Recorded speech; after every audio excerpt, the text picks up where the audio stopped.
Just to let everybody know, we'll be starting in about 2 minutes.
Yes, sir.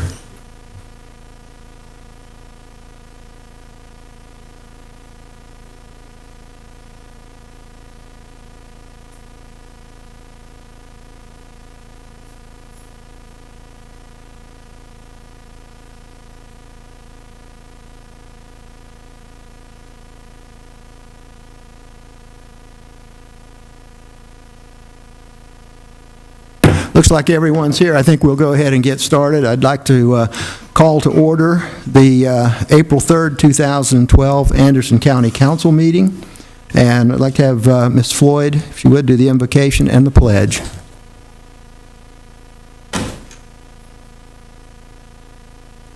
Thank you, Mr. Chairman. I'm asking you to please go to your higher power in prayer as I go to mine.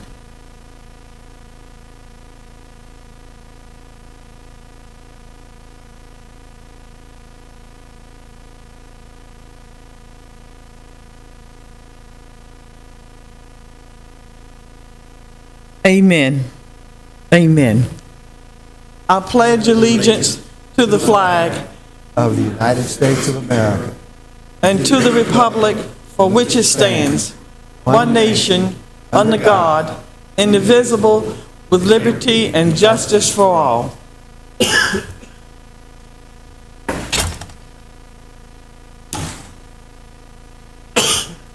All right, moving on to item number 3, that would be approval of minutes. Are there any additions, deletions, or corrections to those minutes? Yes, sir, Mr. Chairman. I have one on page 25. It is the ninth line down. At the end of the line, it says, but since it's been in effect, and there were 2 council members for that district, Mr. Greer, and that's Mrs. Floyd, not Mr. Floyd. All right, I'm sorry, what line was that? Be about the 8th. Oh, I see it there. Okay, thank you. Yes. And they corrected it after that. All right. All right, any other, That's all. Mr. Wilson? Mr. Crowder? Yes, I have a few. On page 3, the second line, it says comments not recorded. There was no one signed up. So I'd like to have that added. Number 3, page 4, if you go down about a third of the way down, you see Ms. Wilson, comment not recorded. I second it. What was that change again, Mr. Crowder? 4, On page 4, yeah. page 4, Where it says Ms. Wilson? Ms. Wilson, comment not recorded. Uh-huh. Comment was, I seconded. I seconded, okay. All right. Moving on over. We got a little bit more important stuff a little later on.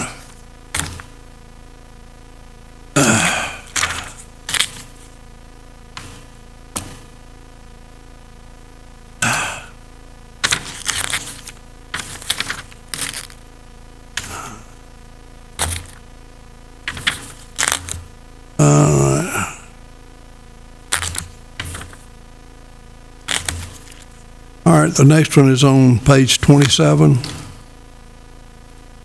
If you go down where you've got Francis Crowder, I appreciate that, and you go down below that, 1, 2, 3, 4, 5, 6, 7 lines, and it reads, on properties under the runway 23, Word is not ARC, but FAR.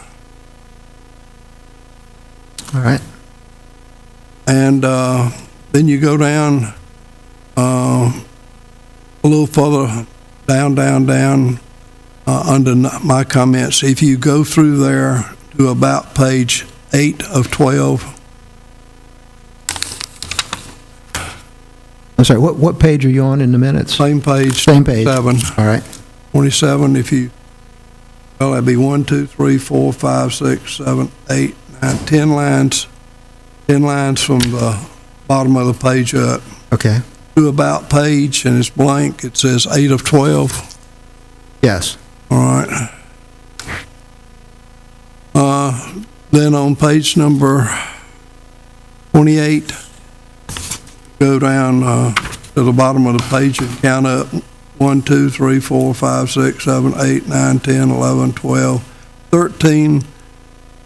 The response is, this is not the case. Okay. Talking about. On page 29, you go down from the top, 1, 2, 3, 4, 5, 6, 7, 8 lines. Francis Crowder, the blank space should say trees.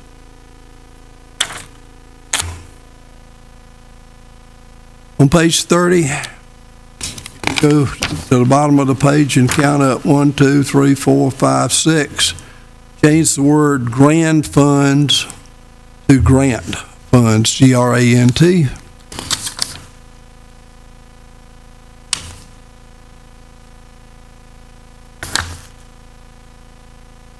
And Chairman, I believe that's it. All right. Thank you, sir. Mr. Chairman? Yes, Ms. Floyd. Okay, going back to page 25, where it had Mr. Floyd there instead of Mrs. Floyd. Okay, I thought the speaker was talking about Mr. Floyd. And until we can get that straightened out, I believe we might need to look at this one again before it's changed arbitrarily. It's the first paragraph. It says, Mr. Greer and Mr. Floyd for all of those years. Mr. Floyd was on council with Mr. Greer at a time. So before we go back and just change it, I think we need to look at it I first. think that, yeah, the transcriptionists, they need to listen to that again, because I Yes. think, yeah, you Mr. made it. Chairman, Yes. Yes, ma'am. I'm the one who made those comments, and I distinctly said Mrs. Floyd. Well, that's not what I'm questioning, Mr. Chairman. Harold, we I'm can- questioning the fact that was Mrs. Floyd or was it Mr. Floyd at that time who was involved with that? Okay, but I don't think it would hurt if we would just check the records to see which one. All right, okay, Thank you. move on from there. All right, anyone else, any corrections? Is there a motion to accept the minutes as corrected? Mr. Moved. Moore has made a motion. Ms. Wilson seconded. All those in favor signify by raising your right hand. Let the record show the vote is unanimous. Thank you so much.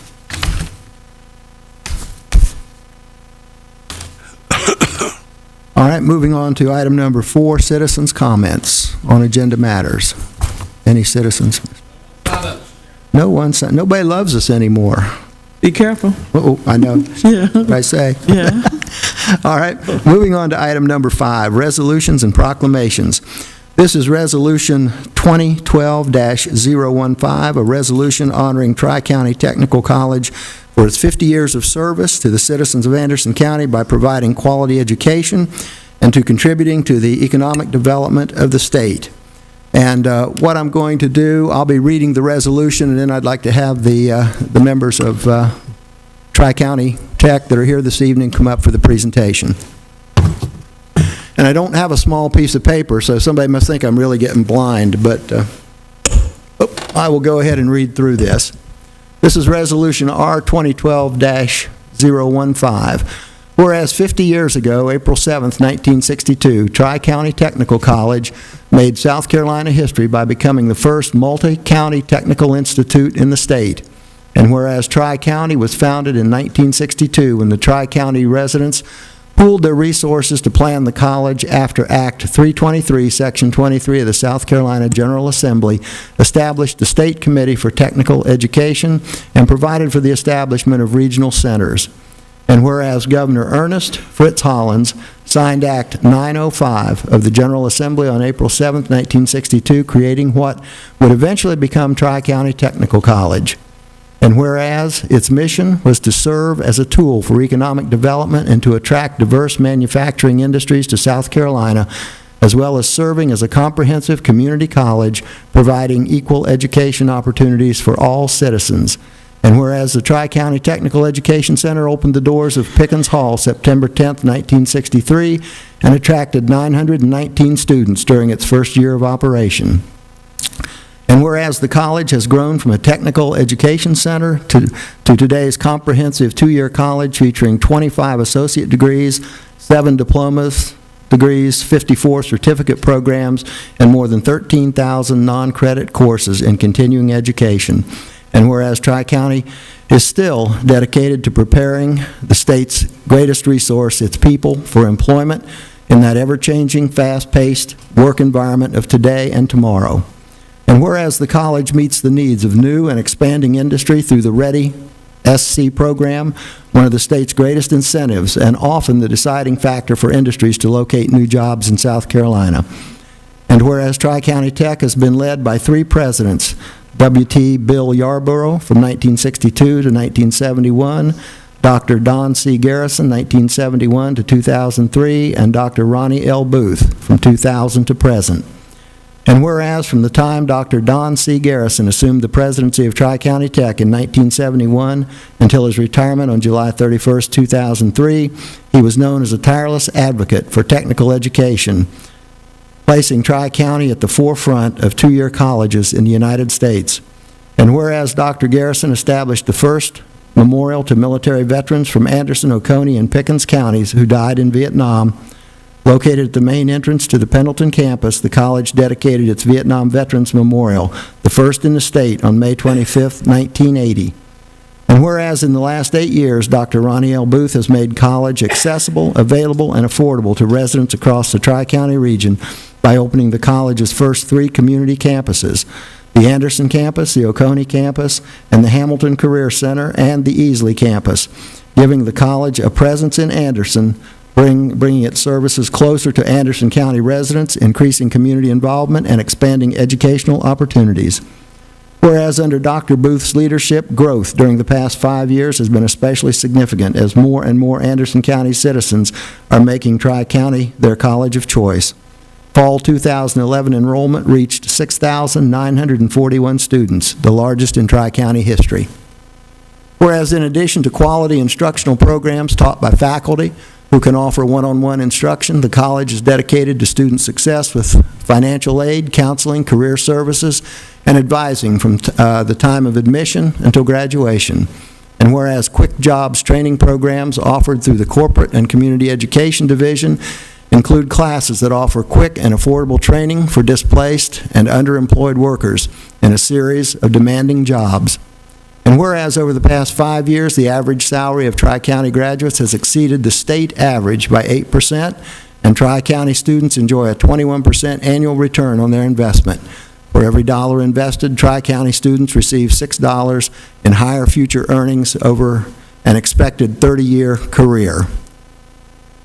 Whereas the college's vision statement focuses on becoming the role model for community college education through dedication to high standards, a nurturing environment, community alliance, and innovative leadership. And whereas over the past 50 years, the college has grown into a comprehensive community college that serves the educational needs and significantly contributes to quality of life enjoyed by Anderson, Oconee, and Pickens County residents.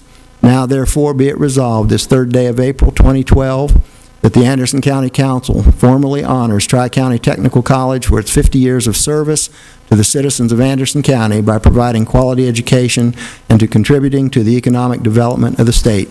And I'd like to put that in the form of a motion. Seconded. Any discussion? All those in favor signify by raising your right hand. The record show the vote is unanimous, and I would like to have the representatives from Tri-County come up, if they would, please, for the presentation, and if all of council. Down.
Chairman Allen, members of Anderson County Council.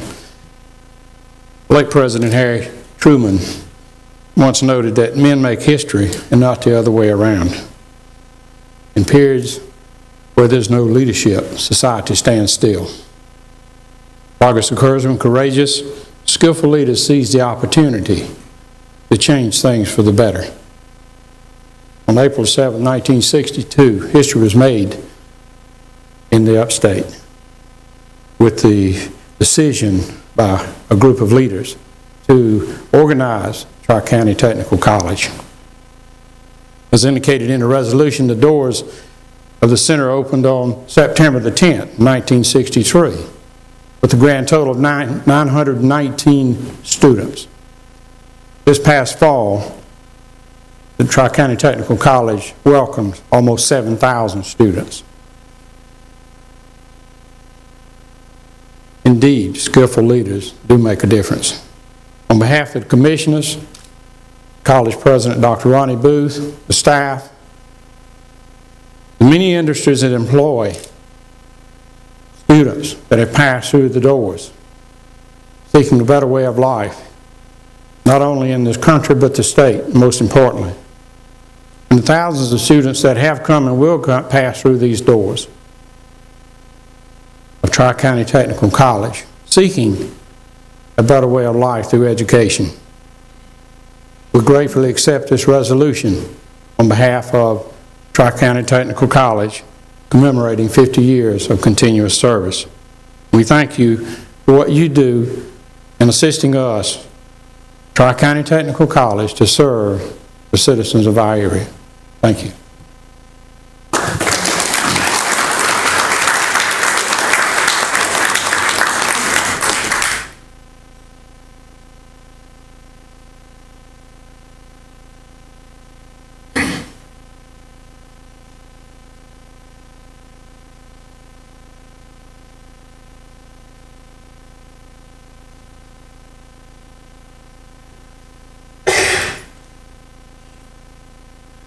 I'd like to express my thanks to Tri-County Tech for being here this evening. Thank you so much, and I think I speak for all of council when I say they are very key in the economic development of this area, and we really appreciate what they do. Thank you so much. All right, moving on to item 5B.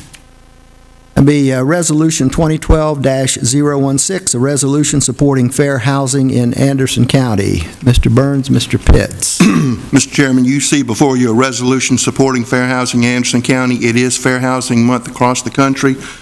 The resolution states, whereas Anderson County supports the Fair Housing Act, which prohibits discrimination in housing because of race, color, national origin, religion, sex, familial status, or handicapped, and whereas Anderson County participates in the Community Block Grant Program and is certified through its administrator that it will adhere to all applicable requirements in the receipt of those federal funds, and whereas Anderson County is committed to enforcing policies that provide its citizens with greater housing opportunities. Now therefore be it resolved that Anderson County will undertake efforts including but not limited to this resolution to make its citizens aware of their rights under the Fair Housing Act and to deter housing discrimination in any form. In the form of a motion that we accept. So moved. Second, all right, thank you. Seconded by Ms. Wilson. Is there any discussion? Thank you. Mr. Burns, Yes, ma'am. please tell us about the Fair Housing Act, what it means, how is it a use to us here in Anderson County, please? One of the requirements to receive community development block grant funds and the hallmark of any government is to make sure that no one is discriminated in housing for any reason stated in this resolution. We are required, if requested, to provide counseling and would do so on our own and in conjunction with the City of Anderson, who has a fair housing coordinator. Good. Thank you. Thank you, Mr. Chair. All right. Any other discussion? All those in favor of the resolution signify by raising your right hand. Let the record show the vote is unanimous. Moving on to item 5C, a proclamation proclaiming May 15th, 2012 as Peace Officer Memorial Day and directing that all flags on county buildings be flown at half-staff on May 15th, 2012. Is there a written proclamation? I have it right here, Mr. Chair. Okay, would you read it? I didn't. Happy to. Okay. Proclamation for Peace Officers Memorial Day. Whereas the Congress and President of the United States have designated May 15th as Peace Officers Memorial Day, and whereas the members of the law enforcement agencies of Anderson County play an essential role in safeguarding the rights and freedoms of the citizens of our community, and whereas it is important that all citizens know and understand the duties, responsibilities, hazards, and sacrifices of their law enforcement officers, and that law enforcement officers recognize their duty to serve the people of this community by protecting them against violence and disorder, and whereas the law enforcement officers of Anderson County unceasingly provide a vital public service, now therefore it be proclaimed that the Council of Anderson, County Council of Anderson County directs that all flags on county buildings be flown at half-staff on May 15, 2012 in recognition of Peace Officers Memorial Day and in memory of those law enforcement officers who, through their courageous deeds, have made the ultimate sacrifice and service to their community or have become disabled in the performance of duty, and to honor those law enforcement officers presently serving the community. Proclaimed this third day of April 2012. All right, thank you. I'll put that in the form of a motion. Is there a second? Second. Seconded by Mr. Crowder. Is there any discussion? All those in favor signify by raising your right hand. Let the record show the vote is unanimous. All right, moving on to item number 6, ordinance third reading. This is ordinance 2012-011, an ordinance amending Chapter 42 of the Anderson County Code of Ordinances pertaining to the securing of litter while being transported and matters related thereto. Ms. Wilson. Thank you, Mr. Chairman. We've had meetings and we've had a public hearing, so it is as submitted. Thank you so much, and in the form of a motion. All right, and I will second that. Is there any discussion? All those in favor signify by raising your right hand.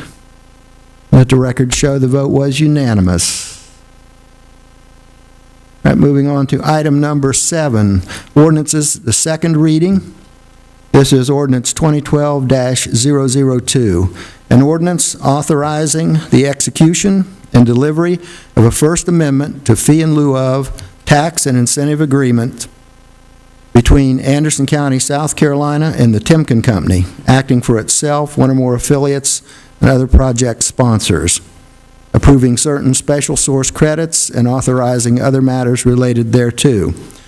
This is a public hearing. That public hearing is now open. There's no time limit. Does anyone have any comments on ordinance 2012-002?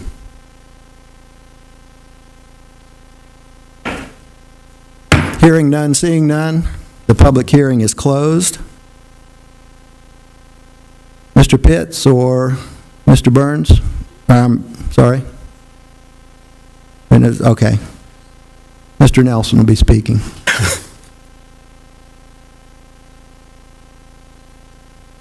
Thank you, Mr. Chairman, members of council, Mr. Burns, Pitts, Ms. Edelman, Mr. Driver. And I appreciate the opportunity to come before you today for the public hearing opportunity and for the reading of, second reading of ordinance 2012-02. Timken is a longtime company in our community, 35 years. They're come with a project that will be creating 50 jobs, sustaining 250-plus jobs at their location near Honeypath. Average new payroll will represent $1.5 million in additional annual payroll, adding to their existing $7.8 million in capital investment. Their current investments exceed $50 million on plant and site, generating new property taxes at this location of $67,000 in year one. This information comes to council as a recommendation from staff and the Economic Development Advisory Board. We respectfully request that you give favorable consideration to this project. Forgive me, I'm out of breath. I left something on the copier and I had to run back to the office. All right, is there a motion to accept? I make a motion. Mr. Second. Crowder, accept. Ms. Wilson seconds. Is there any discussion? Just a quick comment. Yes, ma'am. I think this started to come about 2 years ago. We had citizens who worked at Timken who began to feel a little uneasy that they were about to lose company, and we called Mr. Burns and Mr. Nelson, and they began to work. So instead of the company phasing out or moving away, I'm very thankful, and I'm sure a lot of our citizens are too, that this has come to pass at this point. We're so glad to keep Timken in the county. Absolutely. Thank you, Ms. Wilson. Any other comments? Not all those in favor signify by raising your right hand. Let the record show the vote is unanimous. Mr. Chairman, we also have in the audience tonight the plant manager for the Timken facility as well as their legal counsel. All right. Sit right here. All right. Very nice to have you here. Thank you. Thank you for coming. Any comments you'd like to make? Or- On milk on the current plant. Honeypath facility. Certainly, I want to express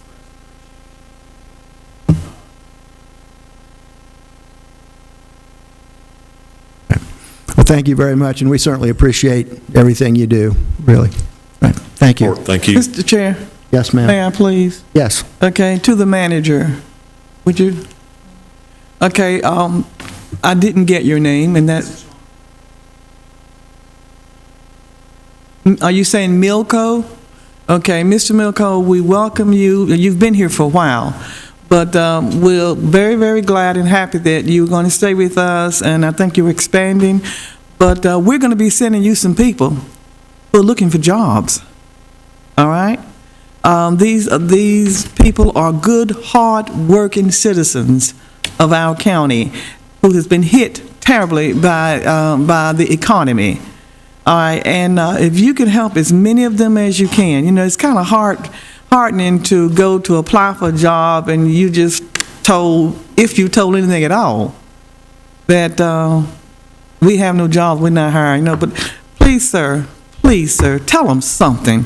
Even if you can't hire them, call them back and let them know that it wasn't because of you. It's just the fact that we have met our quotas or something like that. I would personally appreciate that. And I thank you, okay? Good. All right. Thank you very much. Moving on to item 7B. This is ordinance second reading, ordinance 2012-008. An ordinance authorizing execution and delivery of an infrastructure financing agreement between Anderson County, South Carolina and Project Palmetto, granting certain infrastructure credits to Project Palmetto and other matters relating thereto. Mr. Nelson. Yes, Mr. Crowder? Before Mr. Nelson speaks, may I ask a point of order? Yes. In the book, there is one ordinance, 2012-008, but then this morning at 11:50, I got an email from our clerk of council, and she sent me another one, and they don't look the same. So my question is, I read both of them, but which one of them's right? Well, I believe what Ms. Edelman sent Mr. Crowder was the actual infrastructure financing agreement itself that was the backup to the ordinance. Back up to the order. Yeah, exactly. Right. Mr. Nelson? Thank you, Mr. Chairman, members of council. I appreciate the opportunity to present this opportunity for jobs creation tonight for Project Palmetto. This is a company that's moving out of a neighboring county. They have at that location an existing 45 jobs. They believe that only about 15, 20 of the folks will actually make the move into Anderson County. The total of 35 jobs, full-time jobs, plus there are approximately 10 full-time equivalent jobs, which are half-time jobs times 2, and 20 part-time jobs, about 4 hours a day each. So a total of 55 jobs, but as full-time equivalents, 45. The company anticipates adding an additional 20 jobs over the next 2.5 to 3 years, bringing the total to 65, and that includes the full-time equivalent jobs, maybe as many as 85 or 90 jobs, including the part-time. Capital investment that they'll be bringing, total investments approximately $4 million. They're purchasing a site in Anderson County and making a permanent location for the company. They're also bringing 16 vehicles, delivery trucks, and other vehicles. They're not included in the capital investment numbers, but will be added to the tax rolls in Anderson County. We're looking at a capital, an additional tax income of approximately $45,000 a year to a building right now that is vacant and producing very little, somewhere less than $18,000 a year. Annual payroll will exceed $1 million for the total of 45 jobs and approach $2 million when they reach the 65 jobs. This information comes to council as a recommendation from our staff and Economic Development Advisory Board. We respectfully request you give favorable consideration to this project. Thank you, sir. Is there a motion to move? Mr. Moore has moved. Ms. Wilson seconds. Is there any discussion? Yes, Yes, ma'am. okay. Mr. Burris, Yes, ma'am. I asked you last week, was it last week? I asked you about a cost-benefit analysis for this Palmetto project.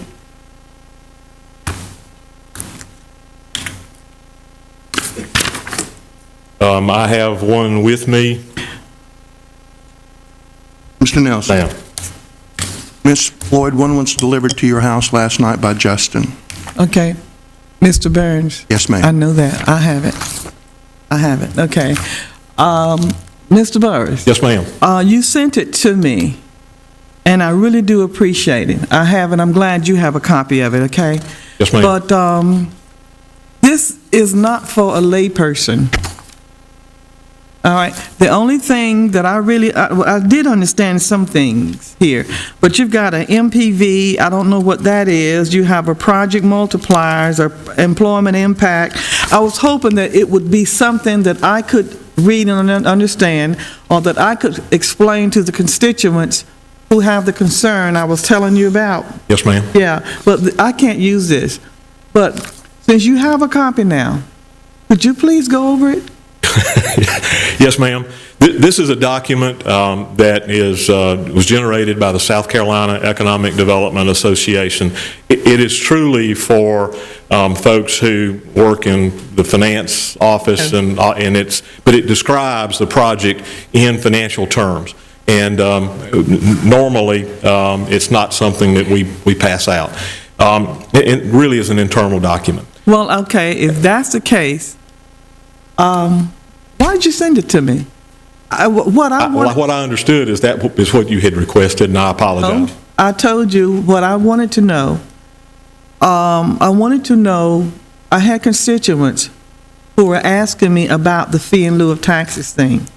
All right? And I thought what I was going to get was something from you that would explain how one offset the other, about the number of jobs and things coming in. You sent me 3 like this. All right.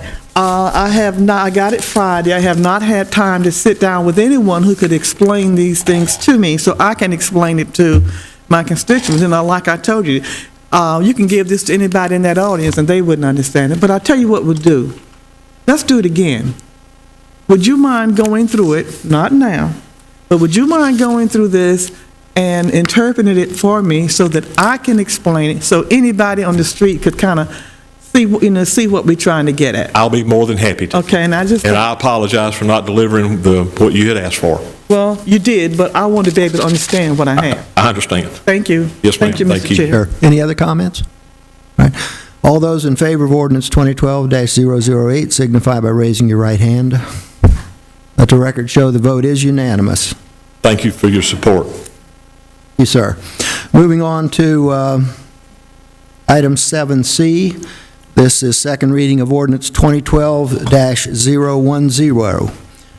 An ordinance to authorize the 18th Amendment to the Agreement for Development of a Joint County Industrial Park between Greenville County, South Carolina, and Anderson County, South Carolina, dated as of October 6, 1998, so as to enlarge the boundaries of such joint county industrial park to include one or more parcels of property located in Anderson County and other matters related thereto. Mr. Nelson, you're on again. Yes, sir. This is the addition of the property that Palmetto, the Project Palmetto sits on, building and land, into the multi-county industrial park agreement we have with Greenville, so that we would be able to offer them the fee in lieu equivalent agreement to bring that project and locate it here. All right. Okay, I'll put this in the form of a motion. Is there a second? Second by Mr. Moore. Is there any discussion? If not, all those in favor signify by raising your right hand. Let the record show the vote is unanimous. All right, moving on to item number 8, ordinance's first reading. This is ordinance 2012-009. An ordinance authorizing the execution and delivery of an infrastructure credit agreement between Anderson County, South Carolina, and Lawless Metals Incorporated and other matters related thereto, including without limitation authorization of an infrastructure credit. Mr. Burns, Mr. Pitts, and possibly Mr. Nelson again, I don't know. Everybody's pointing at you. Thank you, Mr. Chairman, members of council. This is a project that we brought to council, before council in December with the inducement resolution. Project Keys, Lawless Metals, which is on Key Street Extension, and just south of the city of Anderson, a company that's been in business for 25 years. They're not only expanding at their location on Key Street, but they are buying another machine shop company that is in dire straits and has at one time had as many as 35 or 40 employees. That number is down to somewhere in the neighborhood of 3 full-time jobs and 5 or 6, 7 more that are working part-time. What their promise is that with this acceptance of this agreement, that they will create 16 new full-time machine shop jobs, and over the next 3 to 4 years, and it'll take them that long to get trained employees. We're critically low on machine tool technology employees in this part of the world. And by that facility, a new